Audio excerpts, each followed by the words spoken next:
విశ్వాస స్నేహితులే మన విశ్వాసాన్ని ఏం చేస్తారు? చెరిపి వేస్తారు. జాగ్రత్త సమాజంలో. అందుకే విశ్వాస స్నేహితులైన స్నేహం చేస్తాను నువ్వు అనుకుంటున్నావు, తప్పు. విశ్వాసమైన స్నేహితులైన వారే నీ జీవితాన్ని పతనం వైపు తీసుకొని వెళ్తారు.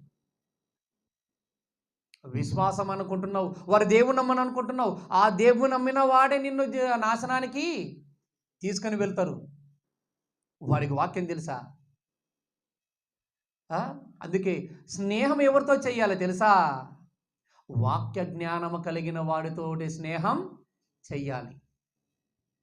యేసుక్రీస్తు ప్రభువారితో స్నేహం చేసిన వారు 12 మంది అపోస్తులు. యేసుక్రీస్తు ప్రభువారితో స్నేహం చేశారా? తప్ప.